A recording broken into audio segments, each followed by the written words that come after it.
You stand in the opulent halls of Whitehall Palace, the air thick with the mingled scents of roasted venison dripping fat on sizzling platters, heavy perfumes masking the underlying rot of uneaten feasts left to fester in corners, and the metallic tang of gold.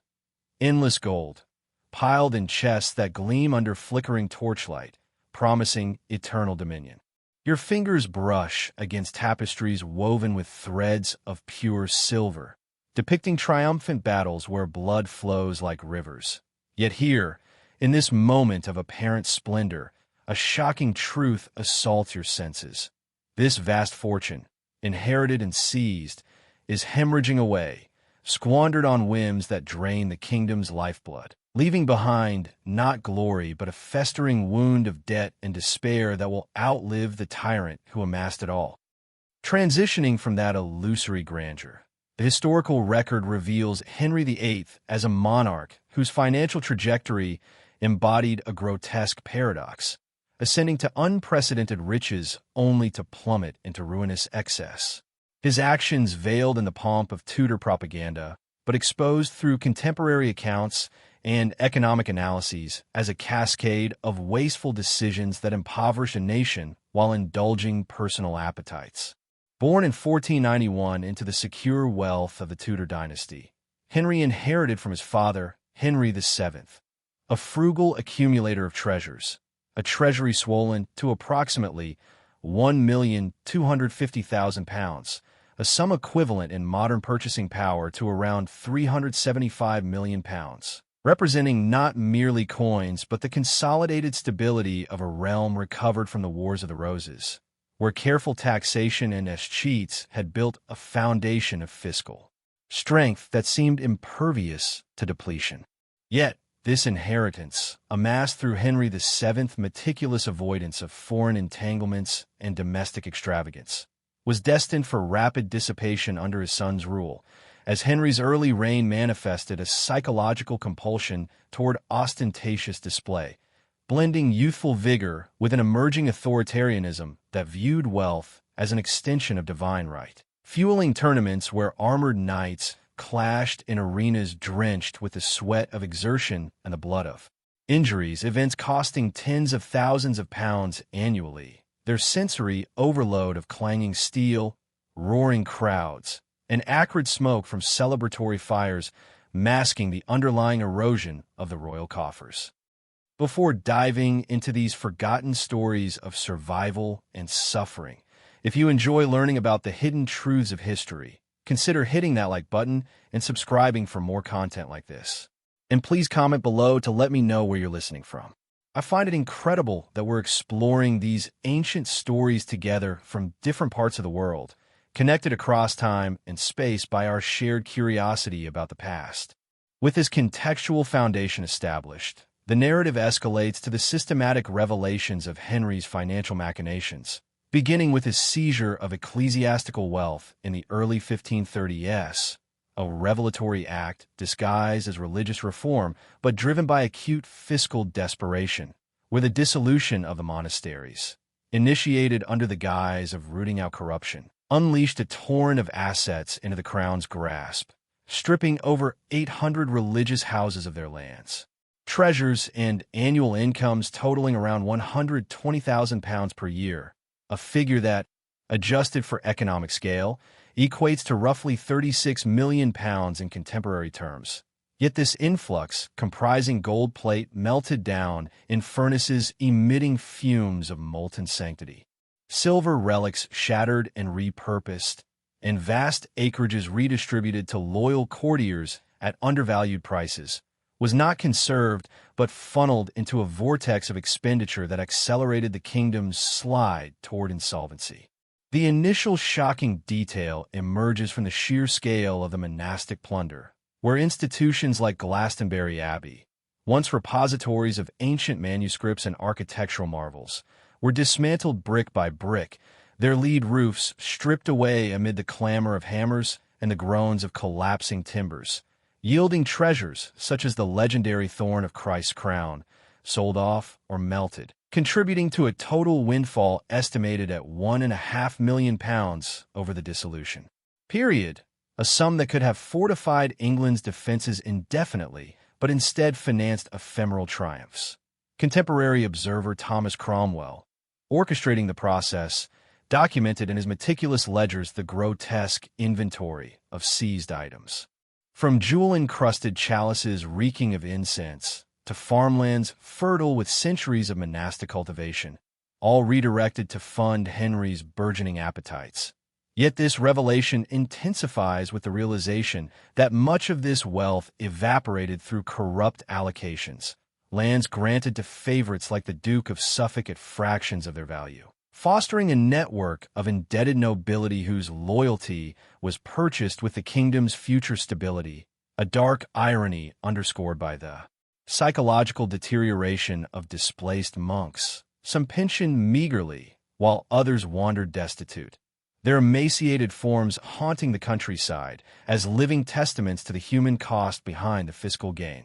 Escalating further, the medical and anatomical parallels to Henry's fiscal dysfunction manifest in his personal excesses, where the wealth enabled a gluttonous regime that precipitated his physical decay, his body ballooning to grotesque proportions from feasts laden with swan, peacock, and boar, meats roasted until their fats congealed in pools on golden platters, the air thick with the putrid sweetness of overripe fruits and spiced wines that masked the onset of gout and festering leg ulcers. Conditions exacerbated by the very opulence he pursued. Historical medical terminology from court physicians describes these as anatomical monstrosities, with ulcers emitting a foul, necrotic odor that permeated his chambers, requiring constant bandaging with laudanum-soaked cloths. Yet this private suffering intertwined with public policy as the costs of maintaining his health, importing exotic remedies, and employing surgeons, drained thousands more from the treasury, a revelatory juxtaposition where the king's corporeal breakdown mirrored the nation's financial hemorrhage. His attempts to conceal these afflictions through lavish wardrobes of velvet and fur, costing upwards of £10,000 annually, only amplifying the irony of a monarch whose public facade of invincibility hit a rotting core. Delving deeper into the cascade of disturbances, the expenditures on wars reveal an even more horrifying layer, where Henry's invasions of France in 1513, 1522, and 1542 to 1546 consumed fortunes equivalent to modern billions. The 1544 campaign alone devouring over £750,000 for the fleeting capture of Boulogne, a port whose strategic value dissolved like mist, leaving behind fields littered with the mangled corpses of soldiers, their blood-soaked earth churning under cannon fire. That echoed with the screams of the dying, financed by debased coinage that halved the pound's value and ignited rampant inflation. Quotes from contemporary diplomats, such as the Venetian ambassador who noted in 1519 that Henry was the best-dressed sovereign in the world, contrast sharply with the psychological analysis of his paranoia-fueled aggressions, where fear of encirclement by Catholic powers drove him to squander monastic gains on feudal sieges, the sensory horrors of which, acrid gunpowder, smoke-blinding troops, the metallic bite of blood in the air, and the festering wounds of survivors, underscored the human devastation wrought by fiscal irresponsibility, escalating to the debasement policy that flooded the economy with copper-alloyed silver coins, their false gleam betraying merchants and peasants alike, facing skyrocketing prices for bread and cloth, suffered malnutrition and unrest that simmered toward rebellion. Building upon this, the revelations extend to Henry's matrimonial expenditures, a taboo realm of intimate failures amplified by wealth's corrosive influence. With a pursuit of heirs through 6 wives incurred astronomical costs, from the annulment of Catherine of Aragon, involving bribes to Roman officials totaling tens of thousands of pounds before the schism, to the lavish gifts bestowed on and Bullen, jewels and estates whose value rivaled small principalities, their sparkle hiding the psychological deterioration of a king obsessed with male succession. The execution of and in 1536, staged with a French swordsman imported at great expense, symbolized the grotesque intersection of personal vendetta and fiscal waste. her blood staining the scaffold while the treasury funded the spectacle. And subsequent unions, like the brief marriage to and of Cleves, ended with settlements including annual pensions of £4,000 in properties like Richmond Palace, equivalents to millions today, all while the kingdom's subjects endured taxation that stripped their meager holdings, fostering a collateral damage of widespread poverty and resentment that eroded social fabrics. The pattern intensifies with the construction and embellishment of palaces, over 50 in number by his death, each a monument to excess, where Hampton Court alone underwent renovations costing hundreds of thousands, its great hall resounding with the echoes of banquets where 2,000 tapestries hung, their threads woven with gold that caught the light amid the stench of overflowing privies and decaying leftovers. None such palace, built from scratch as an architectural phantasmagoria of stucco and slate, devoured funds intended for national defense, its fantastical towers rising like delusions amid the kingdom's growing debt, a revelatory irony captured in contemporary accounts like those of the French ambassador, who marveled at the grotesquely ornate interiors while noting the underlying fiscal strain. Psychological analyses suggesting Henry's building mania stemmed from a need to immortalize his reign, yet this desperation only accelerated deterioration as maintenance costs spiraled, diverting resources from infrastructure and leaving coastal fortifications undermanned against potential invasions. As the revelations mount in disturbance, the courtly pleasures and entertainments emerge as insidious drains, where justs and masks, with costumes encrusted in diamonds and pearls, cost fortunes that could have alleviated famines. The sensory immersion of thundering hooves, clashing lances, and the sharp crack of breaking wood interspersed with the gasps of injured participants, all funded by a treasury increasingly reliant on forced loans and subsidies extracted from a groaning populace. Historical sources quote Henry's own words and letters, such as his declaration to ambassadors that authority requires as much compassion as it does strength, a hypocritical sentiment belied by his indifference to the suffering caused by these indulgences. The psychological breakdown evident in his growing isolation, surrounded by sycophants who enabled the waste, leading to a paranoia that manifested in purges costing yet more in legal proceedings and executions, the blood of victims like Thomas More staining the block while the executioner's fees added to the mounting debts. The consequences of this fiscal dysfunction permeated every stratum, beginning with the personal cost to Henry himself, whose relationships fractured under the weight of his extravagance, his wives enduring the psychological terror of instability, Catherine Howard's frantic pleas before her beheading echoing in chambers once filled with laughter, her youth sacrificed to a king's insatiable desires funded by plundered wealth, while his children, like the young Edward, inherited a legacy of suspicion and division, their educations lavished with tutors and libraries at immense expense, yet shadowed by the mental strain of a father's tyrannical expectations. Politically, the private profligacy rippled into public duties, where wars initiated for glory diverted funds from domestic reforms, leading to underdeveloped trade routes and neglected agriculture. The social impact seen in the Pilgrimage of Grace Rebellion of 1536, where northern subjects, burdened by enclosure policies enabled by monastic land sales, rose in arms against the dissolution's fallout, their camps reeking of desperation and unwashed bodies, only to be crushed with executions that further depleted resources. A cycle of concealment where Henry debased the currency to hide deficits, inflating prices that starved families, and bread crime in shadowed alleys. Collateral damage extended to courtiers and subjects alike. Physicians like William, but attending Henry's ulcerous legs with poultices of herbs and mercury, their fees soaring as the king's condition worsened, symbolizing the broader societal rot where loyal servants faced ruin if they questioned expenditures, families like the Poles executed for perceived disloyalty, their estates confiscated to plug fiscal holes, leaving widows and orphans destitute amid the opulent court. Attempts at concealment grew desperate, with parliamentary subsidies forced through intimidation, loans from Antwerp bankers accruing interest that ballooned debts to over £100,000 by 1547, the psychological toll on the nation manifesting in widespread distrust, as merchants hoarded true silver coins, rejecting the king's testoons that peeled to reveal copper beneath, a visceral betrayal that fueled black markets and eroded faith in monarchy. The escalation and deterioration of Henry's financial state accelerated in the late 1530s.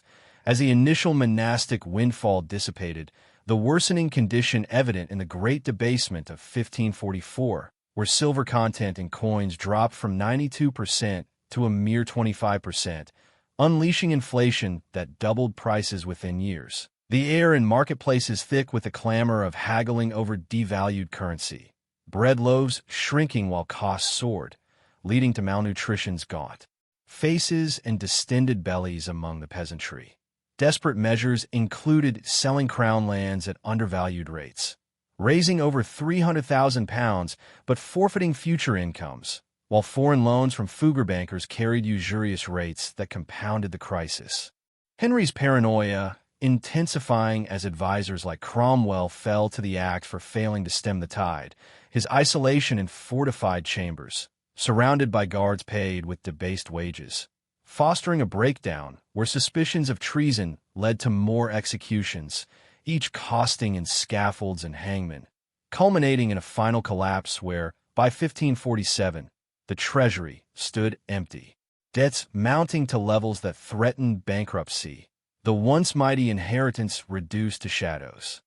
This trajectory reached its nadir in the death and revelation phase, where Henry's final moments in January 1547 unfolded in the fetid confines of Whitehall, his massive frame racked by fever and the excruciating pain of suppurating ulcers, the room heavy with the stench of gangrene and medicinal ointments, his dysfunctions role central as years of gluttony, feasts of 20 courses funded by national ruin, had rendered him immobile, dependent on litters and winches, whispering reputed last words like all is lost. Monks, monks, monks, in delirious regret over the squandered ecclesiastical wealth. Post-mortem examinations, though not formal autopsies, inferred from physician reports an anatomical monstrosity of obesity and infection, revelations expanding the story through inventories uncovering a realm of hidden debts, over £2 million in outstanding obligations.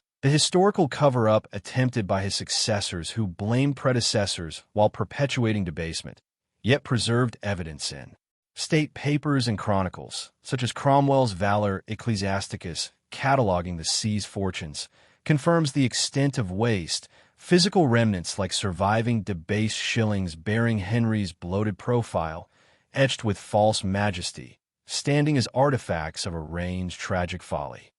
Returning to that opening scene in Whitehall with transformed understanding, the gleaming halls now appear as illusions masking a profound tragedy, the gold chests empty echoes of a monarch whose insane wealth, inherited and augmented, was wasted in a cascade of excesses that connected past indulgences to present reflections on power's corrupting essence, where humanity's frailties, lust for glory, fear of inadequacy, drive leaders to drain their realms, much as Henry's appetites drained England. Fostering broader themes of unchecked authority leading to societal decay, parallels in contemporary times evident in modern fiscal irresponsibilities where debts accumulate behind facades of prosperity, reminding us that true legacy endures not in accumulated treasures but in sustainable stewardship. The final haunting image lingers. A once vital prince, reduced to a festering husk amid the ruins of his fortune, his bloodline secured yet the kingdom scarred. A morbid testament to the horror of ambition untethered from accountability, where the scent of decay clings eternally to the throne.